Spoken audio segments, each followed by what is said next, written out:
Hi, everyone. Welcome to our webinar. We're going to give people just a few minutes to join.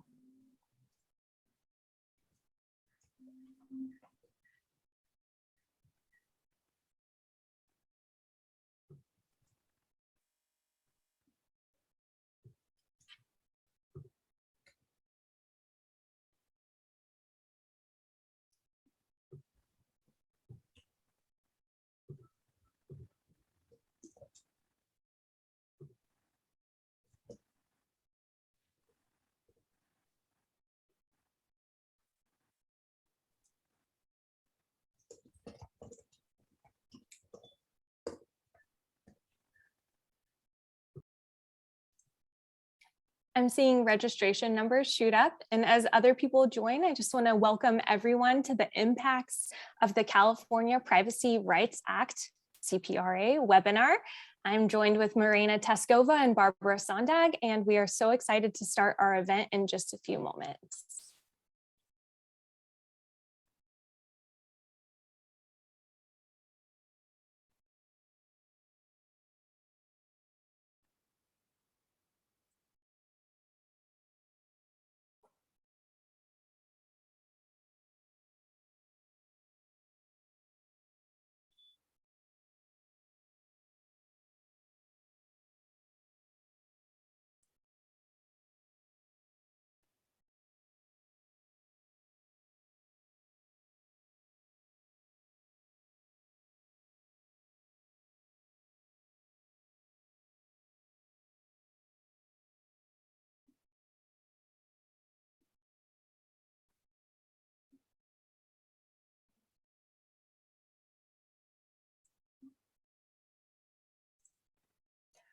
All right, so we're going to dive in. We just have a few housekeeping notes before we start. If you missed it before, welcome to our webinar. Today we'll be discussing the impacts of the California Privacy Rights Act. I have a few housekeeping notes before we begin. Fortunately, on this webinar, we are giving out CPE credit. So to qualify for CPE during this webinar event, you need to stay on for the duration of the entire broadcast and actively respond to all polling questions, which we'll have scattered throughout the event. If you have any questions or comments during the event, please shoot them over via chat. You can send me and the host a private message or send one publicly so you can start a conversation. And any questions we don't get to during the event, we'll be sure to respond to afterwards in your email. If you have any technical difficulties during this event, please send an email to elevatelearn@armaninollp.com with your name and the date of this session, along with all of your polling responses, so that you can be sure and get that credit. Before we begin, I want to reiterate, please respond to all of our polling questions and submit all of your questions in the chat so we can get to them hopefully by the end of the event. So today we have a few learning objectives. We're going to explain why data privacy matters to your organization, and I have a feeling there are quite a few reasons. We'll review the effects of automated decision-making and profiling on your privacy program. We'll analyze third-party risk management from the CPRA perspective and identify how to manage risks and challenges of vetting your third-party vendors. I want to introduce you to our fabulous speakers for the day. Our moderator is Armanino's own Marina Teskova. Marina here is the managing director at Armanino in charge of privacy and cybersecurity for the trust team. And we have Barbara Sondag joining us.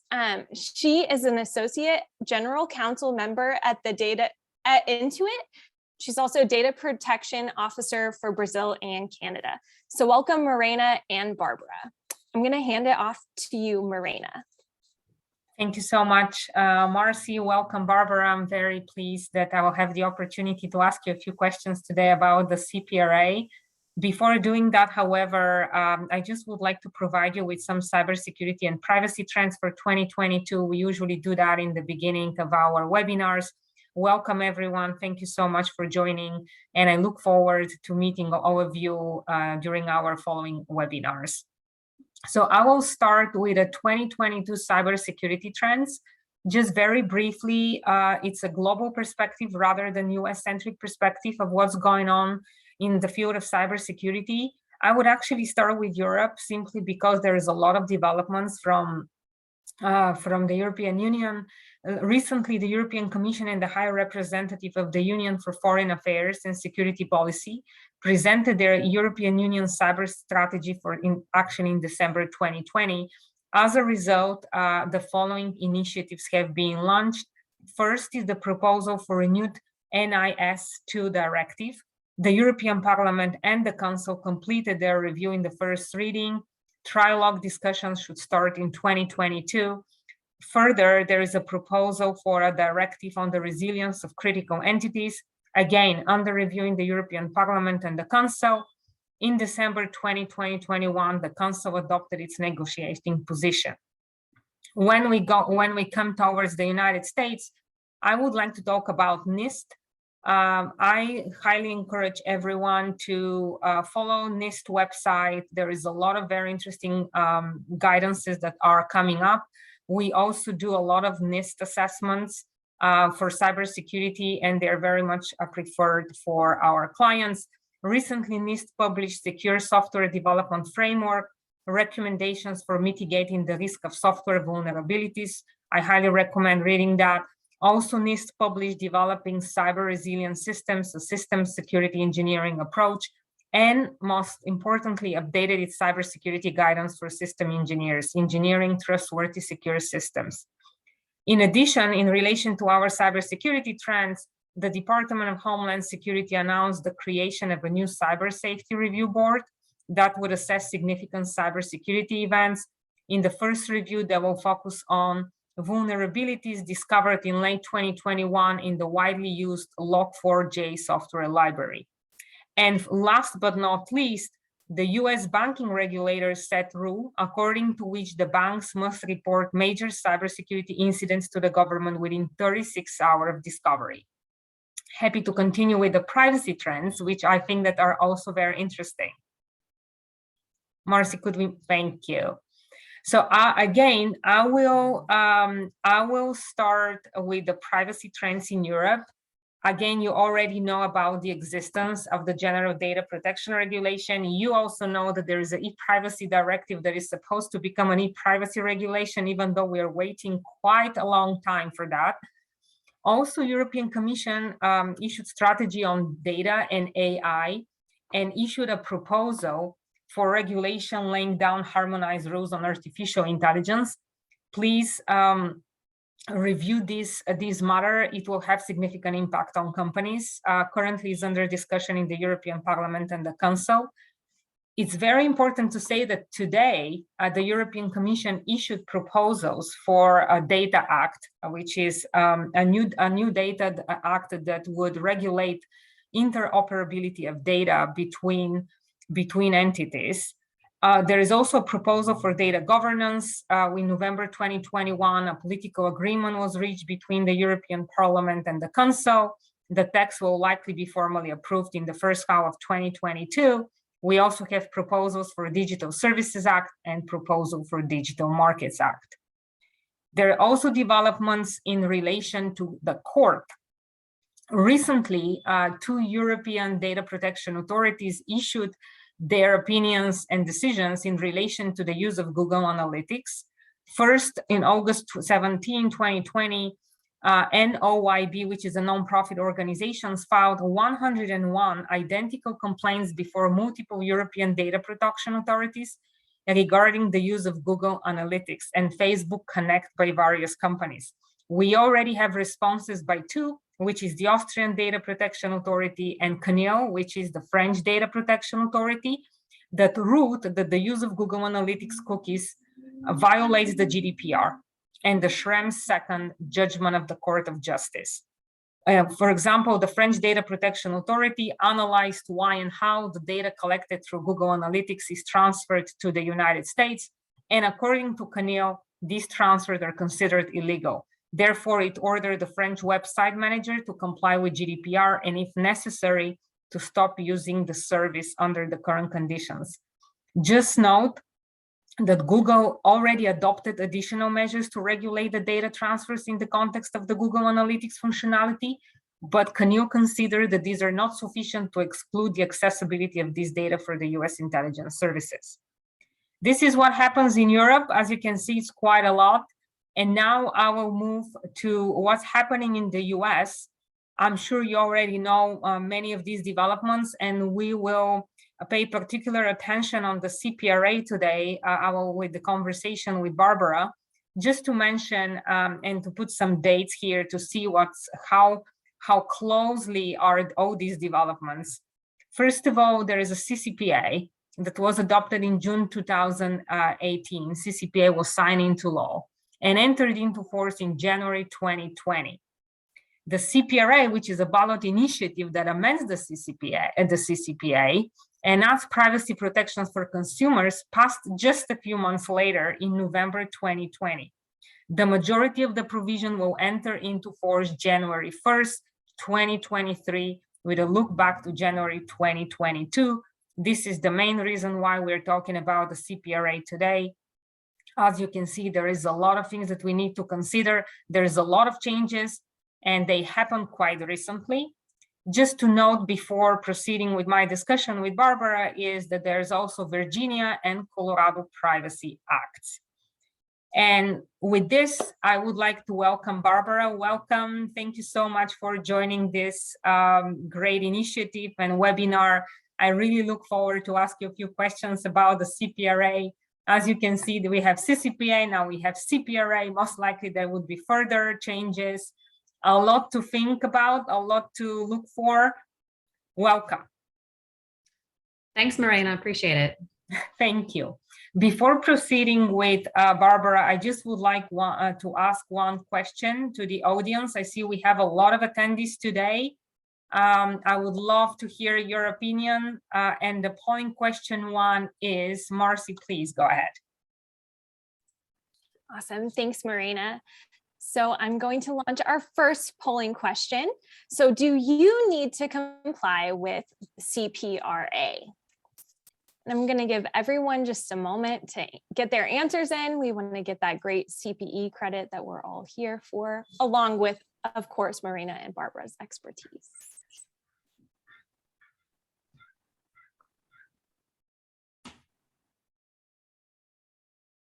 I'm seeing 91% of participants, so I'm going to give it just another moment so everyone can get that CPE credit.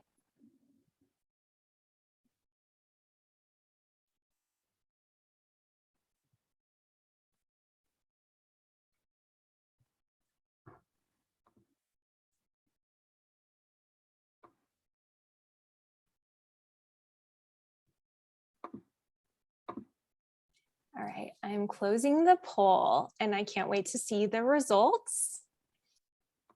So let's check it out. Do you need to comply with CPRA? Ooh, almost half of our audience is not sure. Well, I think you came to the right place. So with that, I'm going to hand it off to Barbara and Marina to start our conversation.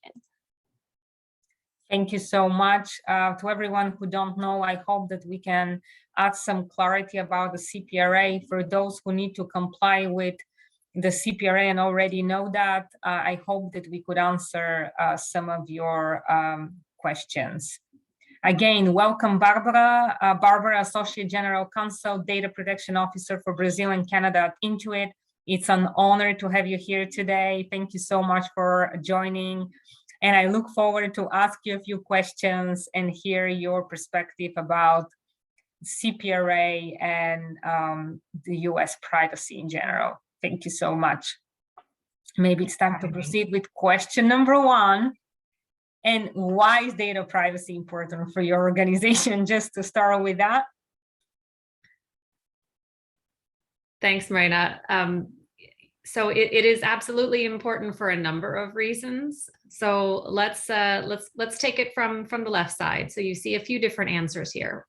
First, about the regulators. You know, we're seeing more and more regulators come after organizations on a wide variety of topics.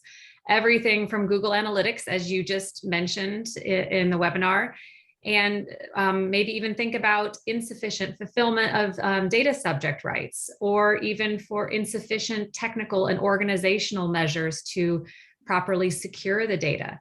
The data protection authorities are coming after organizations on these topics and more.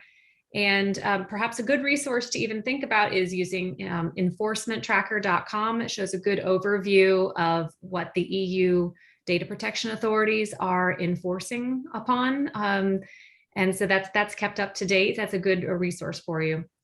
And so the other thing I wanted to point out here was around customer-centric design. So stepping into the shoes of the customer or the worker and thinking through data subject rights and that experience around how to exercise data rights is really helpful for removing friction and simplifying the process for an individual to exercise their data rights. By thinking about how you can center the design around that individual, then you're providing that individual with more control, more choice, and that engenders trust. And lastly, around trust and applying that across your ecosystem, think about your organization. Every person in your workforce, whether they are internal facing, customer facing, and everyone in between, they all have a role to play in building and maintaining trust.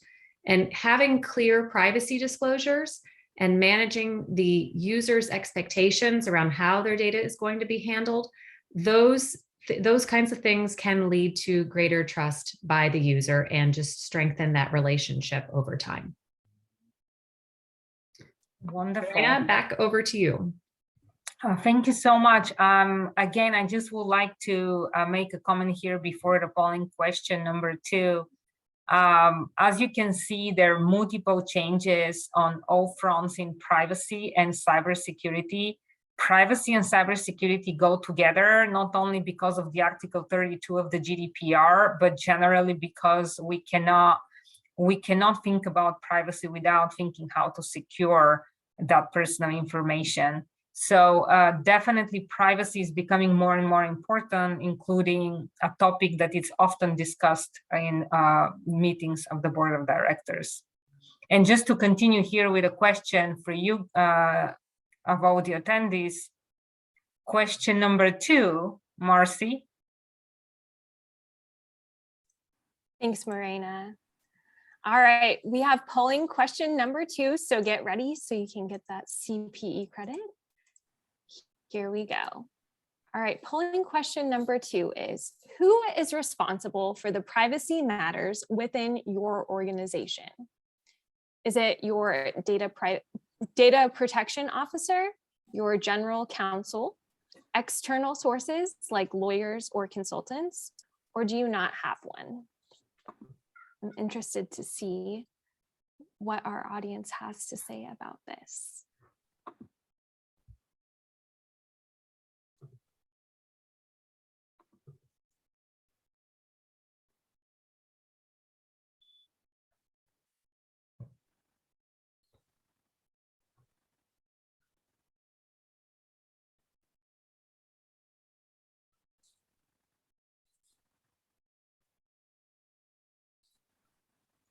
I'm seeing 93% participation, so I'm going to give everyone just another moment to make sure they get that CPE credit in.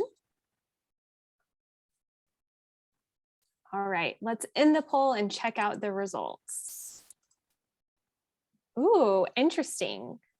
So it's kind of split across the board. Do y'all have anything to say about this?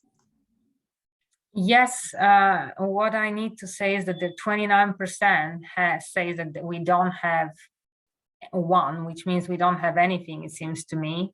I think that it's important for someone within the organizations to understand a little bit of privacy, and if you are not using consultants or lawyers, I highly recommend that you allocate one and have one in place. And further, you can see that even the general counsel is also involved in some of the privacy matters, which I consider interesting as well. Barbara, do you have a comment for that? Yes, I'd say that if you don't have someone who's responsible for that. I mean, it could be very well that you also think that the CPRA doesn't apply to you, and that probably then makes it very easy. But if CPRA does apply to your organization, then I certainly would echo Morena's sentiments and look at getting someone engaged, whether it's a lawyer or consultant, to help you navigate through the requirements that are going to be coming into place for January 1. Right. I also just saw a comment from the audience that says that the reason why there is no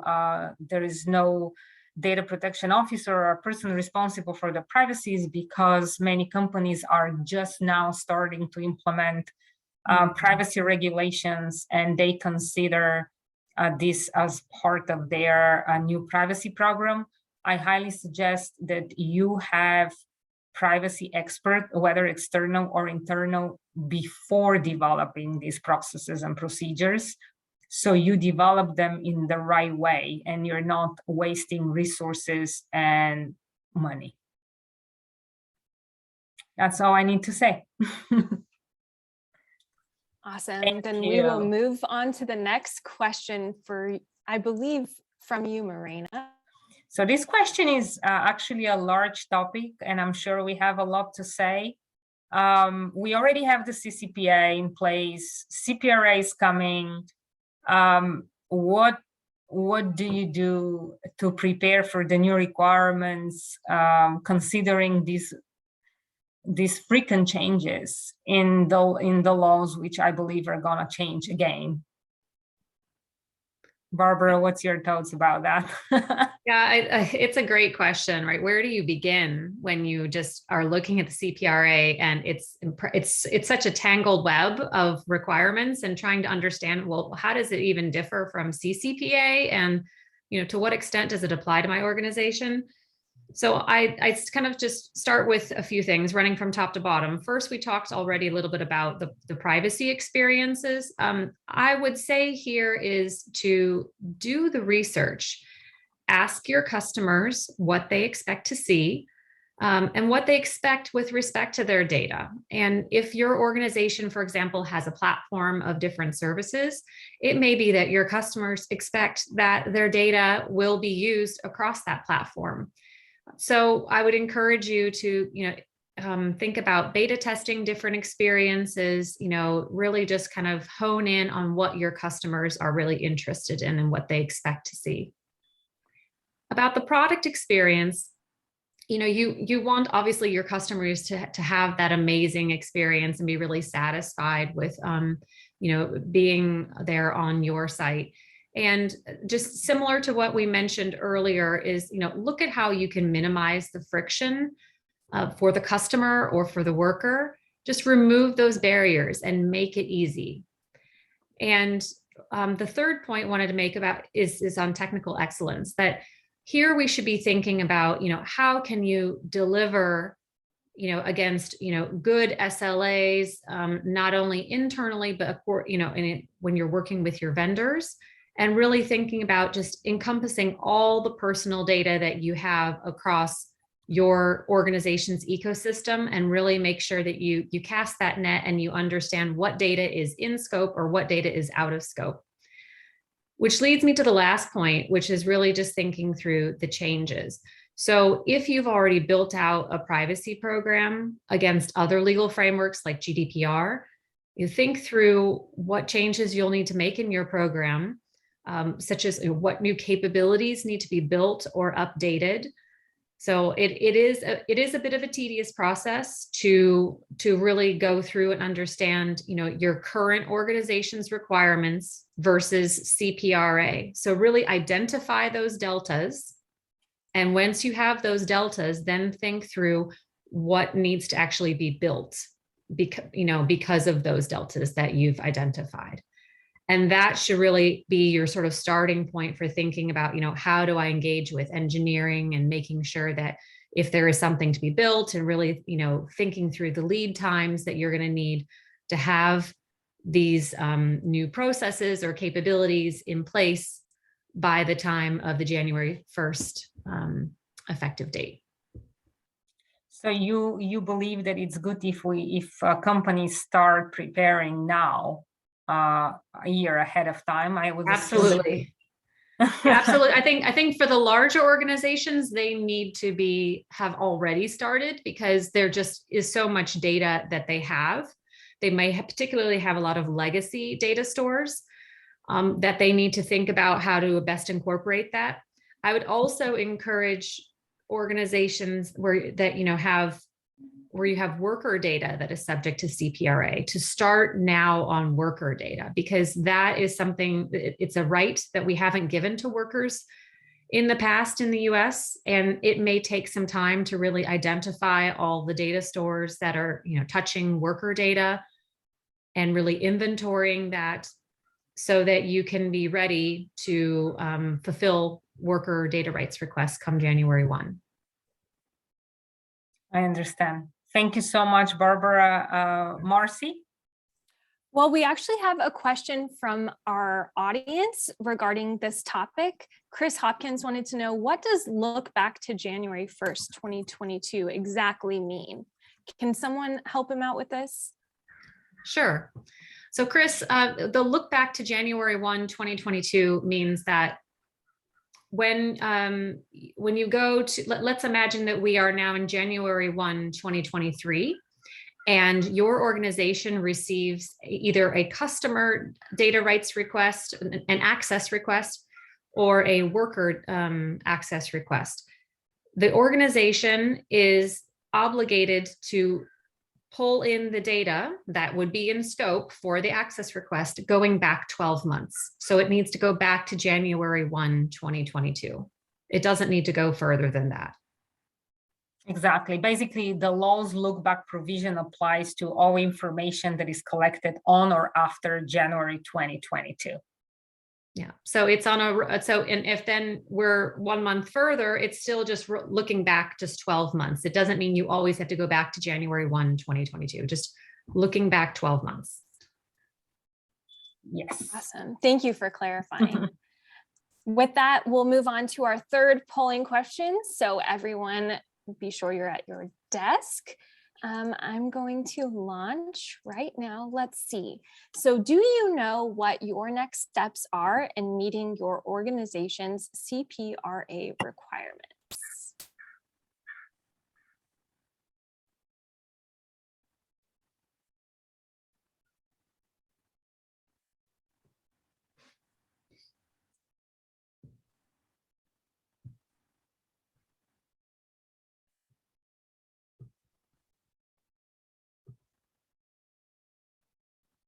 Let me give everyone a moment to get their answers in.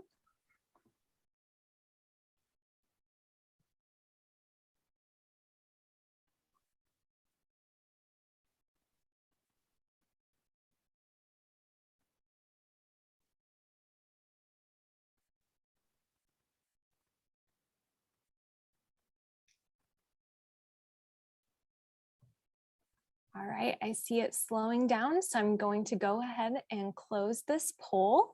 Let's check out the results. Wow, only 13% of our audience is sure of their next steps in meeting the requirements. What do you have to say about this, Marina and Barbara? I would just say that I think it's time to connect with your privacy experts to give you a little bit of more information about what you need to do, and also lawyers to tell you to which extent CPRA applies to you, irrespectively of your role within the ecosystem, the business ecosystem. To all who answered, 49% answered no. To those who said I'm working on it, that's great, and I'm really hoping that we could help you with your efforts with answering these few questions today. I'd say that, in some ways, these answers don't surprise me, because I wonder if the respondents are thinking, I don't know the next steps simply because we're waiting on the guidance from the California Attorney General's office. So maybe we can just kind of touch on that point briefly. it's an important aspect of CPRA is that there are a number of areas, more than 20, that are called out in the CPRA text, which specifically say that the California AG will provide further regulations on this area in the summer of 2022. And so it may be that, you know, in those kind of areas, you just simply just don't know what to do yet. You don't know what to build. You don't know what your requirements are because you're waiting, right? And that is challenging. And to that, I would say, you know, if you are in that sort of waiting game, then, you know, try to build as far as you can, you know, in consultation with your lawyers, your consultants, your in-house privacy expert, and try to, whatever you're building, try to make sure that it's adaptable. You know, we don't know what's going to come out in the summer in those regulations, so that we can, you know, hopefully if we need to pivot, that it isn't such a heavy lift, particularly for engineering.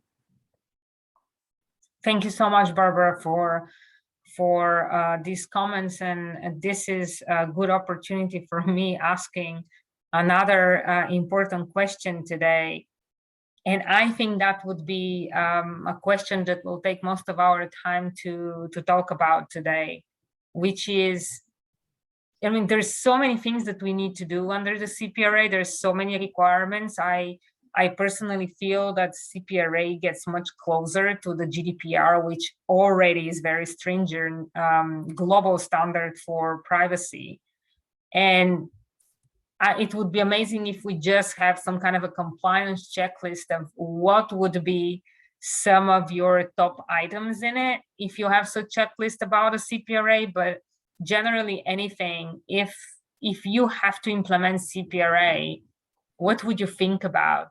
You know, where to start, what to do? CPRA, what does it even mean? Like, for many companies, this is still an open question. Absolutely, Morena. I think, you know, just to have top items. So this is not even by far a comprehensive list. I mean, these were just some key areas that I think are top of mind. And I'd love to hear from the audience, you know, put in the chat if you think there's another key area that, you really think should be in this list. But what I really think is important here is worker data, as we mentioned earlier, that this is the first time this is now in scope. And by worker data, I saw someone even asked earlier, what does worker data mean? Does that mean employee data? Short answer is yes. But by worker data, I'm actually thinking bigger. It includes your applicants who are, you know, applying for jobs. It could be your contractors. It could be your current employees, but it also could be your ex-employees. So think through all of those groups of individuals and how would you build out that experience for those individuals to be able to submit a data subject right to say, I'd like to access my data. I'd like to correct my data. I'd like to delete my data. So how would they be able to do that? Are they all going to go through the same portal, for example, or same email address, or, you know, how would you design that for them? So there might be different ways depending on the groups. The second point I wanted to make here was around B2B data, business to business data. This is an area that was in the CCPA, it was mentioned as an exemption, so it was not in scope in the CCPA. And now under CCPRA, that exemption falls. We don't know a lot about what the Attorney General wants to say here about B2B data, but we can make some assumptions now that that the data between businesses is now in scope. So that means rethinking, all of your different areas where you're storing that B2B data, and bringing that in scope for access requests, for deletion requests, etc. Third is around your inventories. So what I mean here is there's 4 different areas I'm calling out on this line. And so what I'm saying here is that it's important for you to make some good inventories across your company, looking at all of your different data stores for customer and for worker. So first is the do not sell or share. So you may have heard about this one. This is a pretty hot topic amongst privacy professionals. Whether you have to build the button, the do not sell or share button. So under CCPA, it was the do not sell button. And now under CPRA, thank you, is now you're extending share. And so this area is really applying to online behavioral advertising, think cookies and tracking technologies. And so do not sell or share does not apply across your business into all of your data stores thinking, oh, where do I sell? Where do I share? It's really just online behavioral advertising, those tracking technologies. So think about those third-party cookies. And that is part of the inventory you need to make and figure out if that applies to you. And then you need to look at the requirements and figure out what kind of technological solution you're going to implement there. Second is around sensitive data. So there is also a requirement in the text around building a button for limiting the use of sensitive data if it applies to you. So it's not just any sensitive data that you may have in your data stores. It's really where if you are using sensitive data and think like around someone's political party, someone's religion, someone's race, those kinds of things. Even financial data is considered sensitive data. That if you are using it according to one of the 4 permitted business purposes under CPRA, that's okay. Then you don't have to build a button for sensitive data. But if you're using the sensitive data outside of those 4 permitted purposes, then you will need to build a button potentially. So that is what you need to then look back in the CPRA text around what are the requirements around that. Third is around automated decision-making, and I want to kind of take that in tandem with profiling. Those two are very closely related, and we're going to talk about that a little bit later in the webinar. So I don't want to go into detail just yet about those two, but they are also 2 very important parts where you need to do an inventory. So we'll come back to that. Next is, well, we talked about the right of the use of sensitive information. So actually we already covered the sensitive data. So I'm going to just skip over that. The right to opt out of automated decisions. We're also going to speak about that a little bit later, but it's also really top of mind. So you may or may not need to build that ability to opt out of automated decisions. So we'll speak about it shortly. And next is around right to correct your data, including insights.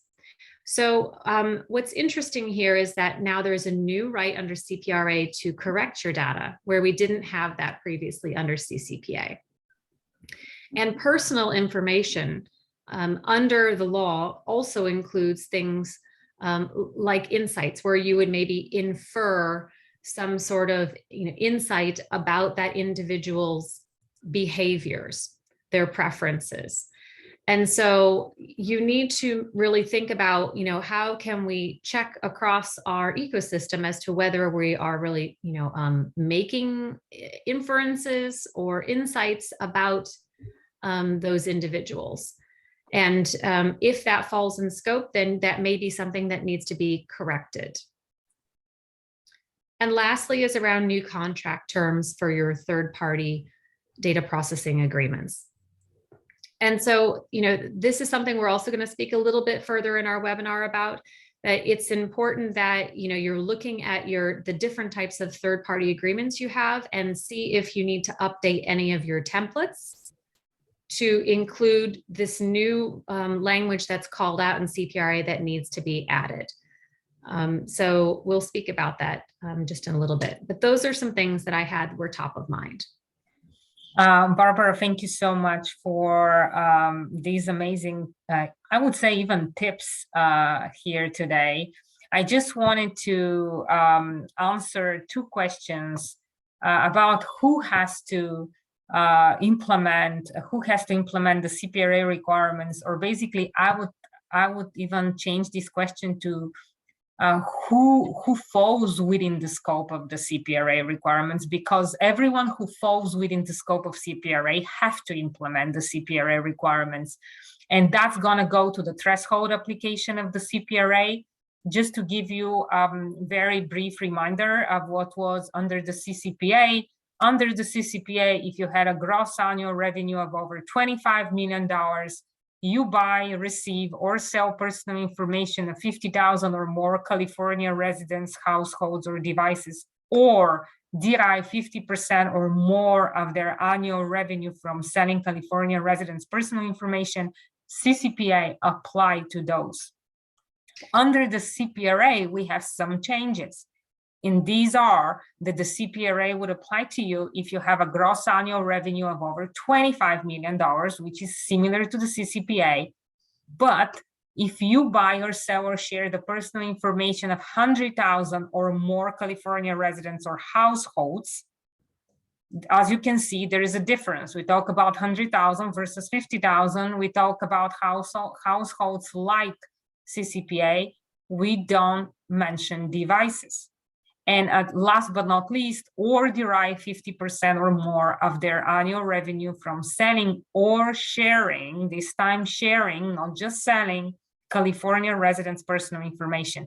If you are in line with any of these requirements for applicability of the CPRA, then you have to implement the CPRA requirements. And there was another question about HIPAA.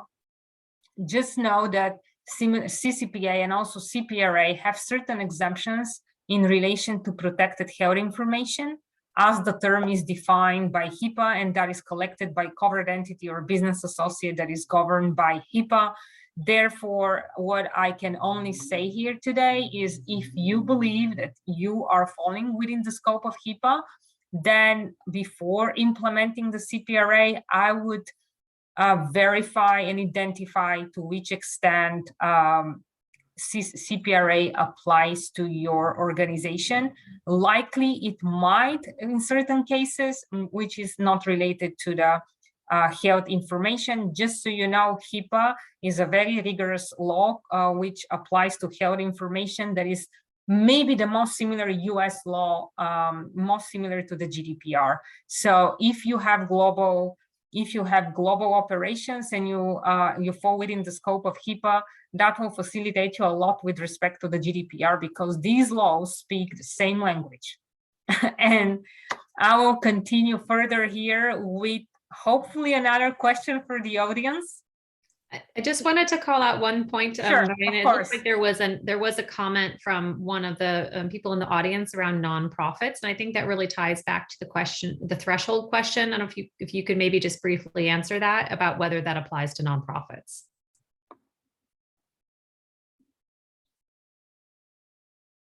I'm sorry, I'm not sure I understood. So there was a question around nonprofits, if they could, if CPRA would also apply to them. And I was hoping that we can maybe kind of tie that into the threshold question around, to what kinds of organizations does CPRA apply to? In certain cases, most likely there might be an exempt. Okay, great. Awesome. Thank you both so much. I cannot hear Marcy. Something happened technically. Uh-oh, can you hear me now? Oh no. Now, can you hear me now? We can definitely hear you now. Amazing. I'm so sorry about that. Have to love tech. All right, so let's move into our next polling question. So polling question number 4 is, do you plan to perform cybersecurity or privacy assessments within your organization this year? The answers are yes, we plan to perform a cybersecurity assessment. Yes, we plan to perform a privacy assessment. Yes, we plan to perform a cybersecurity and privacy assessment. No, or I'm not sure. I'll give everyone just a moment to get their polling answers in and get their CPE credit for this event.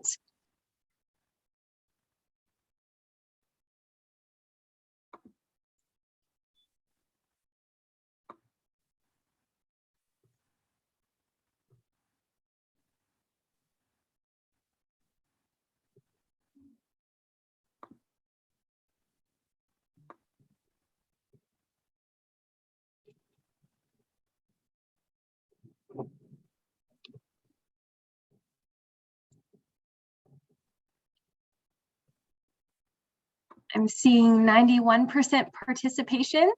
So I'll give you just another moment to make sure you get that CPE credit for this webinar. All right, I'm going to go ahead and share our results. Let's see what our audience has to say.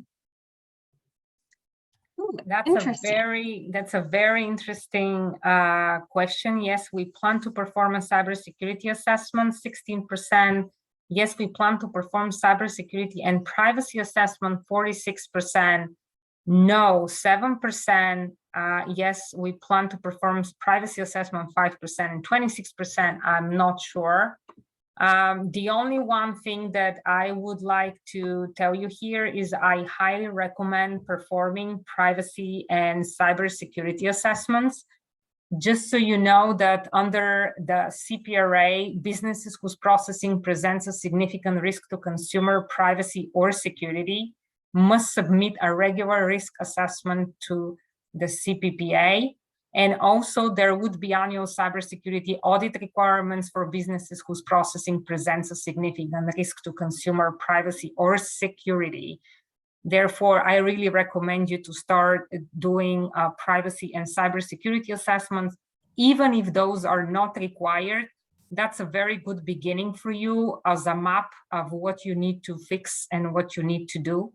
Otherwise, it would be very difficult to create a good strategy about the beginning of your implementation efforts, which will lead to, again, a lot of wasted times and maybe costs. That's what I would like to say about that. Barbara, anything to add? No, I think you covered it great. Thank you. Well, it's time for our next question. A very interesting question. Since you already mentioned, Barbara, in the beginning, when we were talking about the checklist about the automated decision-making profiling requirement, what is that? What is automated decision-making and profiling? To start with, I remember GDPR already contains significant information about automated decision-making and profiling. So this is already introduced in Europe. But what does it mean, automated decision-making and profiling under the CPRA? Is that something new? Did it exist before? And what should we think about? Lots of great questions. Yes, I like to ask questions, that's true. Okay, well, I'll give it a go. So first, I wanted to just put up here the definitions of profiling and automated decision-making, or ADM, as I'm going to call it here. And so I'm just going to call out that I know that this is a large block of text, but just to focus on the bold pieces is that, you know, profiling is a form of automated processing in which they focus on analyzing or predicting the aspects that concern that natural person's performance, whether it's at work or their economic situation, the health, their preferences, interests, location, etc.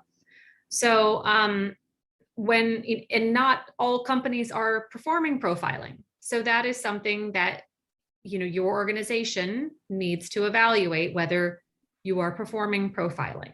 Again, this is sort of this inventory I was referring to.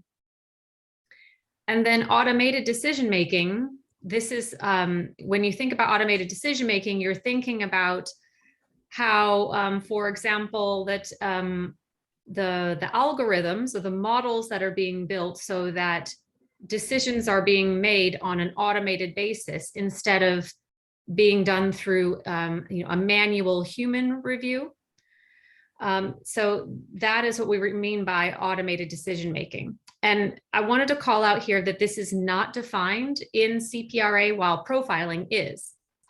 And in the CPRA, they say that the Attorney General will provide guidance in this area. And so we know from the text that this will be done in this summer of 2022. And while this is not said in the text, the expectation is that the Attorney General will probably lean in the direction of GDPR, similar to what Marina referred to, in that they will most likely, we think, but we don't know, that they will use the definition of automated decision-making that's listed in the GDPR, which says there that it's referring to, producing those, it's that automated decision-making which may produce legal effects concerning that individual, or where it may significantly affect that individual. So you can think here, I had at the very bottom some examples of an online credit application that might be refused, or that someone, their application for a job, they may be refused on that automated basis where there's no human that has been involved in that decision of whether to bring them on for interviews. And so where there is a decision that may, either legally affect an individual or significantly affect an individual, that is the piece that we think will be the focus of CPRA. I know that this is speculative and this is challenging, but this is what I mean by trying to to build as much as you can until we hear what the requirements are going to be this summer. And so now that we kind of covered those two definitions, I also wanted to call out that, we know that, automated decision-making and profiling will most likely continue to have, a very large role in the discussions around privacy. We've seen most recently that there was an EU Artificial Intelligence Act that was where there's a text under review, and we're expecting that there will be additional requirements coming out around that. And so that may be something that also influences laws over here in the US. And so just want to think about, why do profiling and ADM matter? They matter because of what I just mentioned around the continuing influence coming from the EU. But we also know that it's important to think about, well, as technologies evolve, your organization may begin to start profiling or to use automated decision-making where they haven't done so in the past. And so it's important to think through not only an inventory of where you may be doing it now, but also how do you kind of set up those sort of flags or checks for when your organization may start to perform these activities, whether it's on consumers, on workers or employees, or both. Marina, did you want to say a word about this? I know that this is also a subject near and dear to your heart. I was actually very curious to see your perspective about automated decision-making and profiling. The only thing I would say, which would not be much add-on to what you already said, is that companies that are already compliant with the GDPR might find this easy task to implement, even though there's all kinds of questions and arguments about what does it mean profiling, what does it mean automated decision making, are we actually falling within the scope of these definitions? Generally, I think that if you are already GDPR compliant, that should be helpful for you in relation to this specific topic under the CPRA. I wanted to actually answer three of the questions that just came up from the audience. One is in relation to what we were talking here about CPRA. Someone said, rather than having 50 state privacy acts, is California working with federal government to develop uniform standards for the US? I have a lot to say about this, but the only thing I'm gonna say today is that we are seeing new federal proposals. There are ongoing negotiations about various key issues such as private rights of action, state preemption, but there is still a long way to go. And I really don't believe that there would be a federal privacy law in 2022. But from my personal experience in Europe, there was a directive and multiple local privacy laws in Europe where at the end GDPR appeared after long discussions and negotiations. Therefore, I really believe that eventually in the United States, there would be a federal privacy law that we should think about. If there's so many state privacy laws coming up, I think that United States started to look towards this direction. And then another question was whether we can perform the assessments that I mentioned earlier for cybersecurity and privacy. Yes, absolutely. The answer is yes. Someone else asked whether they're part of SOC. It could be not only. SOC doesn't cover all cybersecurity issues nor all privacy issues, but definitely SOC 2 and SOC 1 are helpful for the organizations from IT perspective. Well, I think it's time for us to continue because we have very little time left. Marcy, thank you so much. Thank you, Marina. Thank you, Barbara. Next question and last question for the day, and it is, how will the CPRA impact your third-party risk management efforts? Actually, this is very dear to my heart for multiple reasons. I think that it's not only important for one organization to comply with the CPRA, but also look towards their vendors and how they comply with the CPRA, so you are in compliance with the CPRA. Barbara, please, I will let the last few minutes to you. Sure. So briefly, just on the left-hand side, I've put a list here of some of the key CPRA language that's being required in your vendor contracts. So thinking about, looking through those templates that I mentioned earlier, making sure that your vendor contracts are updated to include this language. Some of this language may seem familiar because some of it is from CCPA, but of course now under CPRA, there's some extension, some further requirements that have been added on. And so I'd encourage you to make sure that your templates include these various pieces of new language in the templates. And second is around vendor risk management aspect.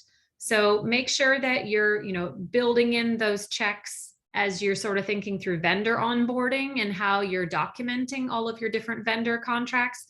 Think through, how do I know that this contract is, maybe this is a sale or a share of data, or here is where sensitive data is being used, or here they're using automated decision-making or profiling, or here they're using B2B data. So think through how to best document that in your vendor process. And lastly, just really, make it clear. Consider, the existing local requirements when you're introducing new updates. What I mean here is, your current requirements in your organization, if you have some sort of privacy program, you've based it upon other legal frameworks.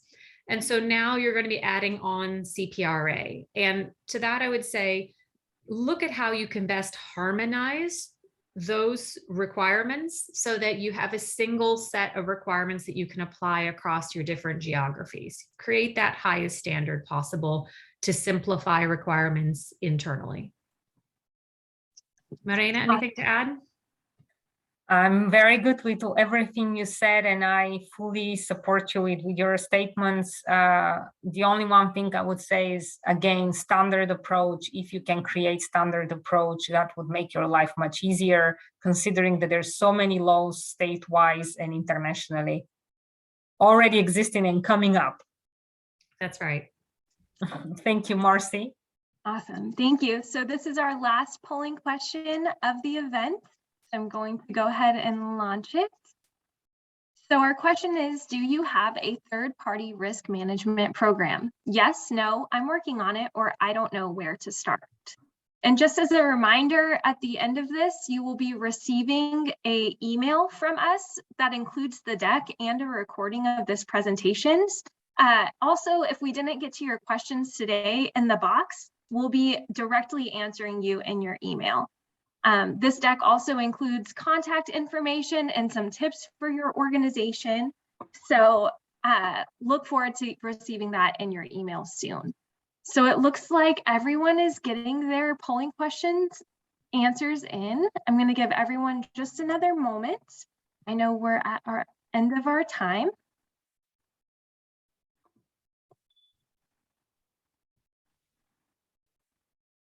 All right, I still see participation happening. All right, let's see these results. Morena and Barbara, do you want to end this presentation by discussing these results and what our next steps are? Barbara, would you like to say some final words, and then I will close?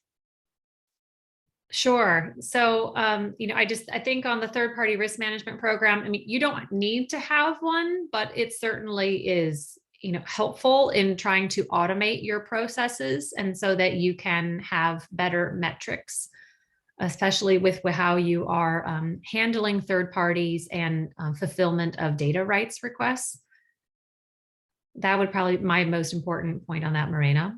Yeah, thank you so much, Barbara. Just to finish, because we are already at the last hour.